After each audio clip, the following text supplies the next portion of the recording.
Hey guys, how's it going? So just going to do a trade recap on a position I took on Monday the 27th of June 2022, which was a long on euro dollar for 10R. So weekly chart, the main point I kind of want you to take away from this chart is that we are coming off this extreme demand zone, which was essentially a big sweep zone that led to a massive bullish move, right? Breaking multiple levels of structure. Clearly a pretty interesting level and at very good value. Whenever we come to the extremes, whether it's a zone like this or the extremities of ranges, generally that's going to be a decent area of value just to see price sort of move away from. So although we zoom into the more recent price action, we can see for pretty much the last year or so we've been selling off continuously with clear bearish order flow here on the weekly chart. So we would expect that bearish order flow and that bearish structure to continue until it doesn't. But when we're coming off such a major level, right, that can obviously bring a lot more confluence to looking for longs, as we also can potentially expect a much deeper pullback. What else do we also have as a bullish bit of confluence? Well, we have a bullish change of character because we've come down. This is an inside bar, which means it failed to break the low of the previous candle, right? So that means we've had a fractal pullback. We've then continued down, and then we've broken that high, giving us that bullish change of character, which is just one little aggressive sign that we may be starting to see a deeper pullback. Okay, so if we've come off that extreme level, we're pretty oversold as it is. We've then had that bullish change of character, and now we've come into the level of demands that caused that bullish chock. That gives us, a decent amount of confidence to potentially look for some bullish pressure to come in and potentially pull back up into this high here, right, where we have some supply, where then we could look then for the continuation of the overall longer term bearish trend. Also, this is the current week where the long was taken. I'm currently recording this on the Monday, which it was taken. So we can see the last two candles, that's 2 weeks worth where prices failed to take out that week low, where potentially this demand is now holding. We can see this big wick rejection, and it just adds to that confidence that potentially we're going to have that deeper pullback from this level or high prices, but who knows. For now, all I'm taking from that is there's some sign, right? We can see a bit more of a deeper weekly pullback. Daily chart. So swing structure is also clearly bearish. For me, I have this as my current daily bearish swing range between this low and this high. Some of you may have had that as a swing pullback, and that's absolutely fine. I personally just viewed that as more of a 4-hour structure, and I was happy to leave my daily swing, between where these orange lines are, right? So let's keep it nice and simple. From a swing structure perspective, what do we have? Well, we had a break of structure here. So we formed that swing lower low. We then had that pullback up to premium supply, right? It's above the red line, above the EQ. So we now pull back to premium supply, which increases the probability that a swing lower high has now formed. So as we start to sell off from here, right, there's a much higher probability that we're likely now to continue that movement because we pulled to a good area of value, right? Whereas if we had just pulled, say, up to here and we didn't quite reach premium supply and then sold off, it's not as high a probability that we're likely to take out the low at that point, okay? So that's just a very simple point about that. We then did sell off with a lot of momentum, and we would have expected that weak daily swing low to go. But as we can see so far, it has not been broken. So what could have given us, what piece of confidence could have told us that, that this low was likely to hold, even though from a swing structure perspective, it's a weak swing low? Well, as we can see, we had that larger internal breaker structure to the upside here, where we had that bullish IBOS. So what this means is now the swing structure is bearish, but the larger internal structure has switched bullish, right? So they're misaligned. So what this now means is once we've got that bullish break of internal structure here and we pull back, this was a strong internal low because it obviously broke structure, but it was a weak swing low. Okay, so obviously that's a bit conflicting, so you're never quite sure whether or not it's going to hold. But as we know, as prices come up and then it's come down, and we can potentially expect an internal higher low to form, if it starts to reject on lower time frames, then what we can do is we can start to look for longs to target this weak internal high, right? Because what do we expect? Internal low, internal lower high, internal lower low. The internal structure then shifts bullish to give us an internal higher high. Then we pull back into here, and this is where we're not sure because internally it's a strong low, but from a swing structure perspective, it's a weak low. So we can look for some lower time frame confluence to then potentially play that move. So as we start to then switch bullish on maybe, say, the M15 or the 4-hour chart, then we can start to look for longs to potentially target this weak internal high, right? Obviously, we don't have to get in long and then just hold full volume to there because there's still the potential we could reject from here, right? And then continue the overall swing trend. But the point I'm really trying to drive home here is we've come off that weekly/monthly extreme demand level. That led to a bullish weekly change of character, which is essentially this internal break of structure, right? We've come off this extreme demand level that caused that bullish internal break of structure. So now we can look for longs to play that deeper pullback. In even more simple terms, the internal structure is now bullish, so that signifies we can have a deeper daily swing pullback, right? Until what? Until the internal structure shifts bearish, and then once the internal structure shifts bearish, then we can then look for that move to take out the swing low. Okay, so it's once you get the internal aligned with the swing, that's when you have the highest probable, scenario of the swing move continuing. But right now it's bullish, so therefore we can anticipate potentially it's going to stay bullish, right? To maybe mitigate either this premium supply or this premium supply. It doesn't have to, it could reject from here and continue, but that's basically the framework that we're using. So right now where price is, we can look for longs within here to at least target here, this supply, but with the potential that we could take out the weak internal high and continue that bullish internal structure. So jumping down to the 4-hour chart, this is what helps us to know, right, whether or not this weak daily swing low is gonna get run, or because it's a strong daily internal low, will it hold? Well, as price comes in, we can wait for confirmation. We get a swing lower low, and then boom, the 4-hour switch is bullish, right? That was the high, we come down, and then we take it. So now we have that confirmation, because now the 4-hour chart is bullish, confirming that internally, this daily low is probably going to hold, and now we can target what? Potentially the weak daily internal highs, right? And now as long as the 4-hour stays bullish, we'd expect those highs to go. But potentially if it comes into supply and then the 4-hour switch is bearish, okay, maybe this is going to hold now, and now we can target that weak daily swing low, right? So that's how we use multi-time frames to kind of give us that confirmation to try and see which direction we're going to trade. So we can keep it even more simple. Maybe you don't even want to look at the daily or the weekly, and you just want to use the 4-hour, the M15 and the M1. Well, this is where you would then start. But what do we have? Well, we have the 4 hours bullish. This is our weak swing high. This is our weak swing low. We can see last week that price, after breaking structure, it pulled back and it mitigated a demand range in the discount. Right, if we draw on our premium discount from the low to the high, this being the EQ, price pulled back, it mitigated the range. It didn't quite come down into our nice refined pivot, but we know it doesn't have to. It mitigated this sell to buy range and it's continued to the upside.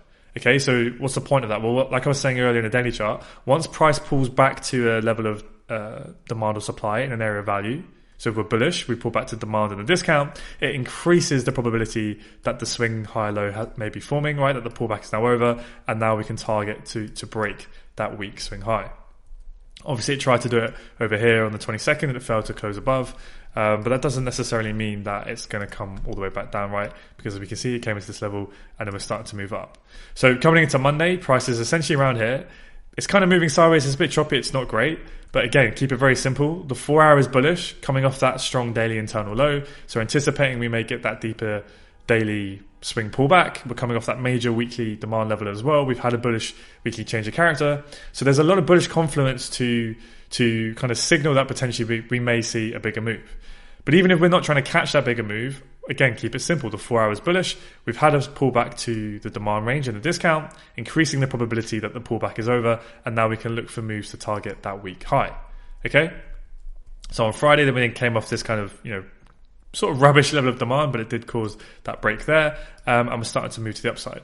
So yeah, ideally I'd like to be longer from here, but if we're within here, we can look for that continued bullish momentum to at least target this high, potentially into this level of supply for a quick move.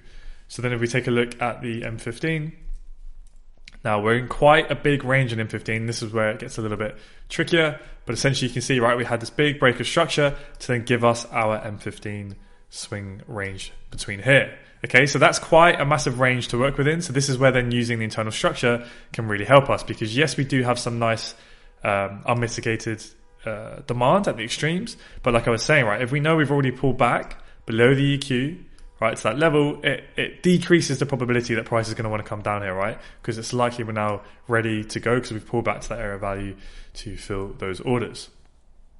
So that gives us quite a big swing range. So let's try and find the next sort of larger range that we're within. And we can see we had this last big bullish impulse here. And since then, price has not broken that high or that low. So we know that gives us another internal range to work within, right? So that's basically what I'm calling the large internal range, where we have, if I zoom in again, we have this as our protected or strong internal low, and that's our weak high, right? So we know we've, again, pulled back to the extreme, so it increases the probability that that pullback is now over, and now it increases the probability we can look to target that weak internal high. So that's again quite a big range. So then we can look at the internal structure of the internal structure, right? Essentially the small internal of the large internal. So as we come into that extreme, what then happens if we look at the smaller structure? Well, then we switch bullish, right? We get that small bullish internal break of structure. So now what do we expect? Let's even use some kind of color coding here. So now we'd expect this smaller internal structure to what? To stay bullish until it takes out the larger weak internal high. That's what we'd expect, right?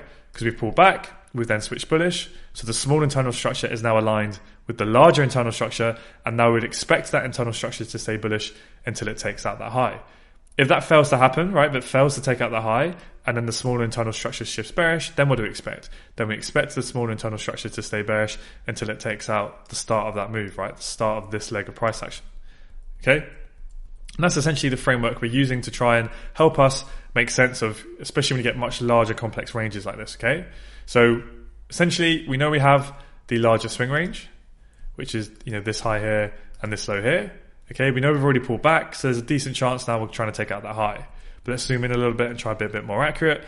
We can see then we have this big impulse. We know that price then must be trading between this range. That kind of gives us our nice larger internal range to work within. We pull back in to mitigate the extreme. All right, we get rid of these orange lines. And then just change this to turquoise.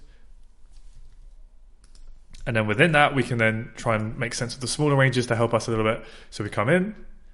We then switch bullish. We zoom in a bit. We then pull back. Okay. And then we didn't break that high until here. So then coming into Monday, what is the small internal range we're working within? Well, it was from this high here. Because this, I've basically bar replayed back to just before Monday pre-Frankfurt. So we failed to close above that high. So this is our current small internal high. And where was the current low? It's the lowest point that broke that last IBOS, right? So it'd be this here. So this is the current range we're within, between this small internal high and this small internal low. So like I was saying, right, once we come in and we swift bullish, we expect this turquoise, the small internal range to hold until it takes out the larger weak internal high. So that's the framework we're working within. So if we know that we're within this current range, then we can look for buys within this orange range essentially, right? So we have this level down here, we've got this level here, we've got this level here, and then we essentially have this level here.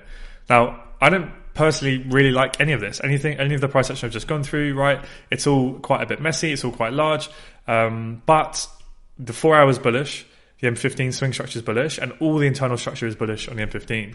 Everything is aligned for price to continue higher, right? To see that continued bullish order flow. So it depends on how conservative or aggressive you want to be. If you always want to wait for those nice picture perfect moves from the swing extremes, or if you're happier, especially when you have these massive larger ranges, essentially to zoom in a bit. Because although this is the smaller internal structure of the larger internal structure of the larger swing structure, because it's such a large range, right? You can essentially almost view this as your swing structure because the RR here is still big enough. Compared to if you were in like a really, really small range where this is like sometimes only 5 or 6 pips, or actually this is like a 30, even to here, that's 60 pips. So really, although you're trading the internal of the swing, you can almost view it as swing structure, but only once you've got it all mapped correctly and you know what ranges you're working with and you know what direction you want to be targeting. So hopefully I haven't lost some of you so far. Obviously, if you're a bit newer to the style of trading or to trading in general, then this can be a bit overwhelming. But hopefully some of you guys who are a bit more comfortable with the concepts, you're with me so far. So yeah, at this point, I'm expecting price to continue to the upside. I'm expecting order flow to remain bullish. I'm understanding that it's most likely price is going to want to target these highs. Do I necessarily want to trade it? Well, if I'm completely honest with you, coming to my desk, I wasn't really that in love with it. Really, I was kind of more keen on price because this was like, again, it's the range I same within. I'd rather price kind of coming down to these levels here near the extreme, wait for that shift again, bullish change of character, etc., or another little small IBOS, and then we can look for that movement here, right? But when you get everything lining up with session timing and then you see sort of clear intentions kicking in, this is the type of trade where then I'm happy to kind of get involved in, let's say, less ideal areas or more aggressive areas. So let's play price forward and it will kind of make a bit more sense of what I'm really trying to get at here. So yeah, this is pre-Frankfurt.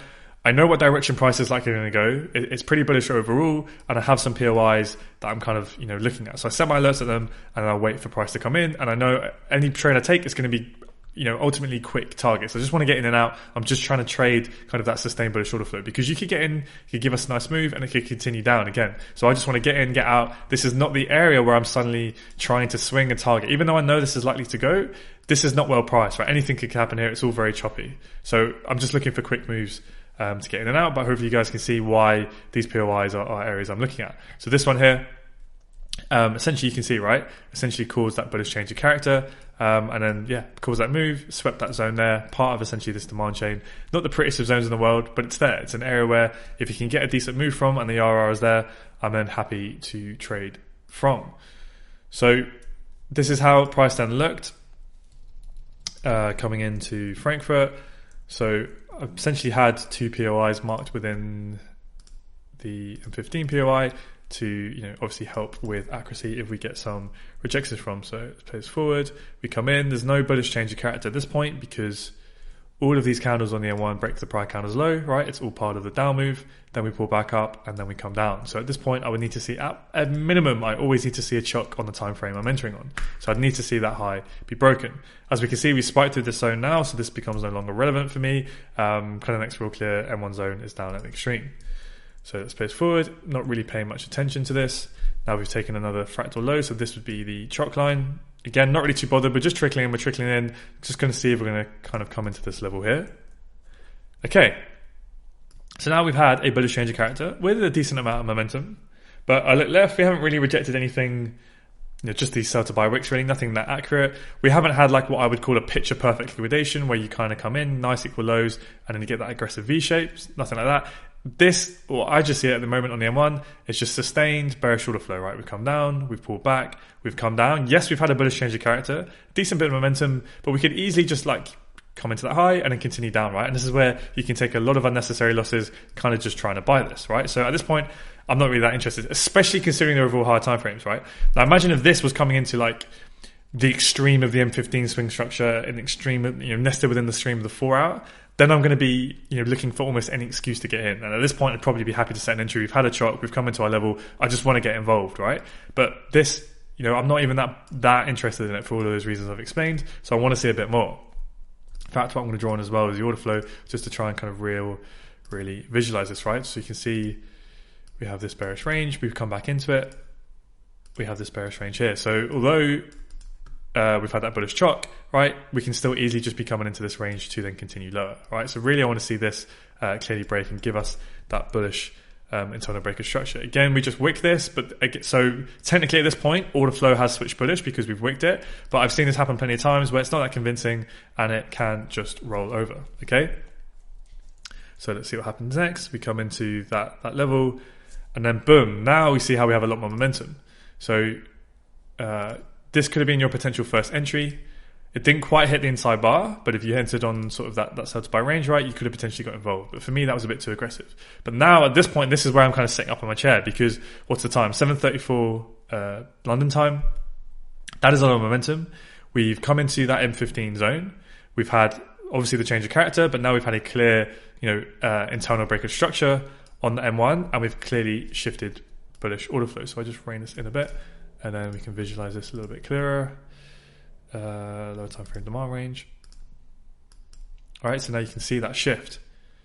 Cool, so now I'm interested to get involved. So where could we set a long entry? Well, I'm aware that this M1 inside bar has not been hit, but it's barely been missed by half a pip or whatever. And so I'm aware of that, and price could come back to it. But I'm going to follow the order flow, and the way I view this is essentially is that range has been mitigated, so I'm going to follow the ranges. So the next range for me would be you can take this whole one, right, the whole range, but I just refined it to that candle there. And I was happy to set an entry order on this level, essentially following the bullish order flow, right? We've come in, we've broken up bullish, we've mitigated that small range within there, and then we're moving up. So for me, this is the next unmitigated range that I've now refined to this pivot candle. So I set my entry limit, 2 pip stop, covered the whole pivot, which was decent. 8.4, I believe I entered on. So this is when I then set my entry order. All right, and then we started to move away. Now, at this point, right, this is where I was aware because obviously we've moved a decent amount up. We haven't quite come up into the extreme. I'm coming back with a lot of momentum. There's no inducement in the leg, right? It's one straight push, and we didn't sweep any liquidity. So this is where I'm like a bit iffy. But again, for me, what gives me confidence is because of the way I view sort of the mitigated ranges, right? I.e. demand chain, because we've come down, we've come up, we've then mitigated that range, and then we've continued up. So for me, this is the range that has to hold if that bullish order flow is going to sustain, if we're going to see that move to take out the high up here, right? So I'm happy to get involved, especially as you're talking about like not even half a pip that missed that inside bar. So what ends up happening is price actually spiked through the zone to mitigate the inside bar, right? Essentially use minus liquidity. But this is why, because I speak to a lot of you guys, right? You see this, and then you see it there, and you go, okay, it's gone through my zone, so my zone's invalidated. Now I'm going to exit the trade because I can get out from minus 0.7 loss rather than a 1% loss. Do not ever do this, right? Once you have set your order, or especially once you are triggered into a trade, I should say more accurately, just let it play out for better or for worse.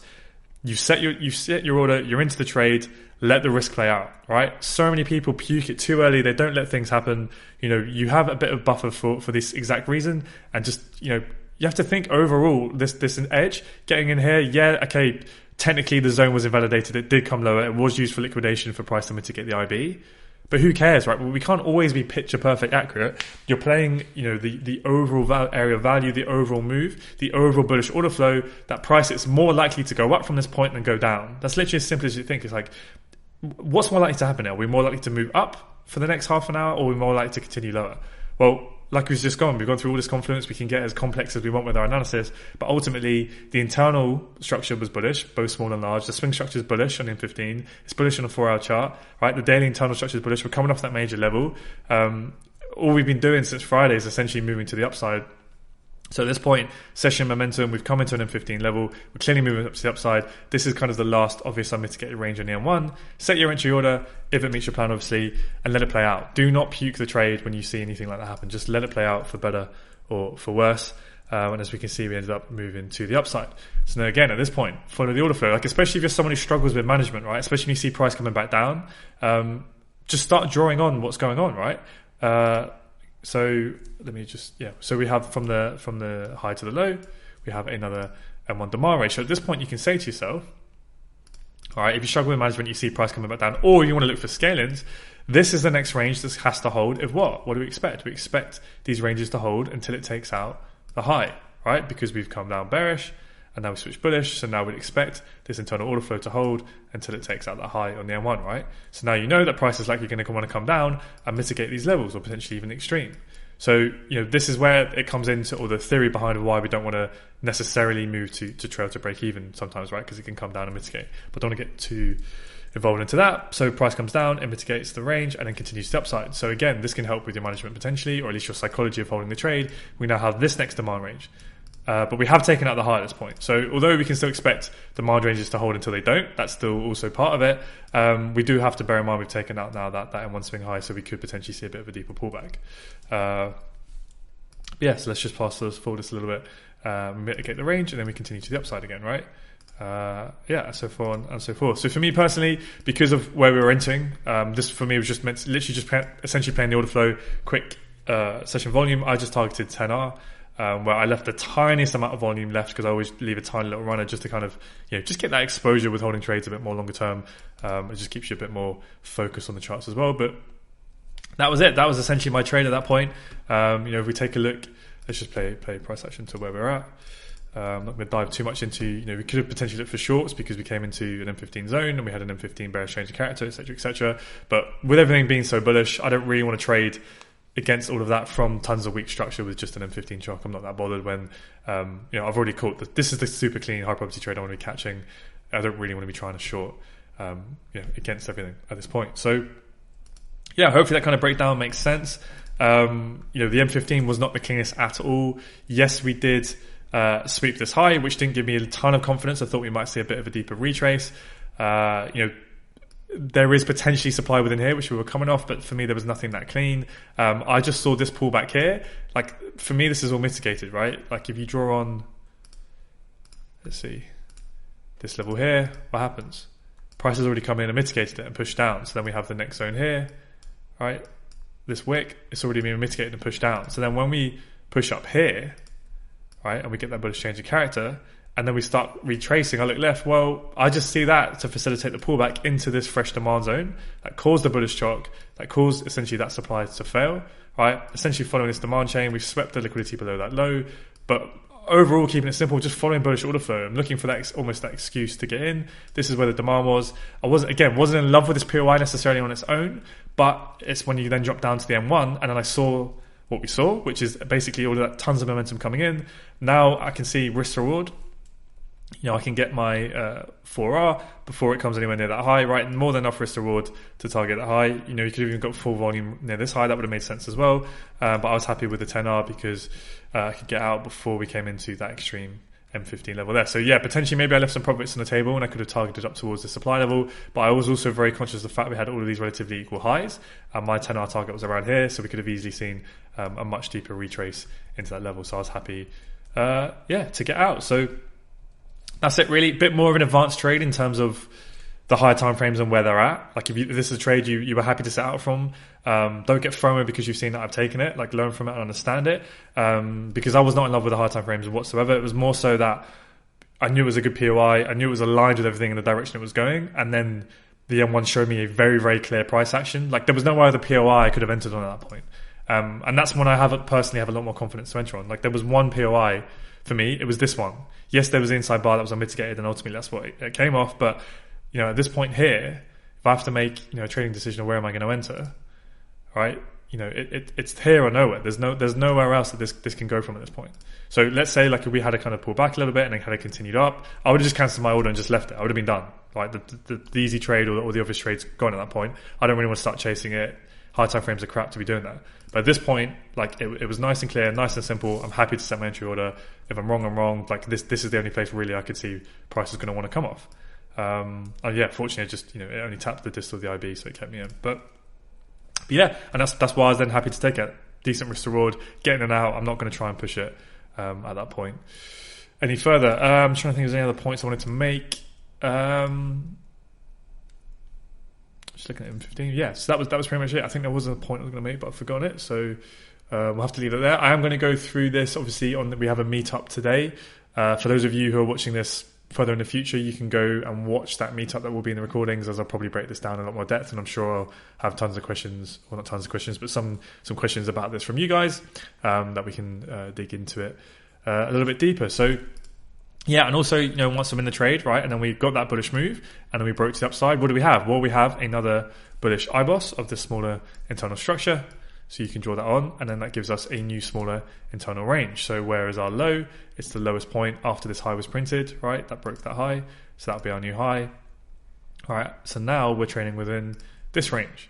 Right, so then you can essentially anticipate the same thing. We expect this range to hold until what? Until it takes out the larger weak internal high. So that can give us trade ideas, right? So now we can look for potential longs, right, from these levels here. It's not super clean, these candles, whether you want to kind of refine it to that or not. It's not great, and we have this unrefined here. So they're kind of be the two sort of levels somewhere around this area. You could probably cycle through the time frame to clean this up a little bit. Might do that before New York. But yeah, they're kind of the two levels you can look at for a continuation of the move. But again, you have to accept the risk that this is not that well priced. We're coming to sort of near the extreme. But that's the framework we use, right, with the internal structure, right? We came into the extreme of the larger internal structure. We then shifted bullish. So then we expect these bullish ranges to hold until it takes out the high. So that's what would be the expectation coming into New York, is we'd expect this to hold to then take out the high. Let's say it doesn't, and then we switch bearish at this point here. Well, then what would we expect? Then we would expect the bearish ranges to hold until it takes out the start of that previous leg, the start of that move, right? And that's the framework we can use. So yeah, I'll leave that there. Pretty clean trade in the end. Nice way to come back to the markets after a little bit of time off. Hopefully we can get some more clean moves like that on the M1 going forward. Cheers, guys.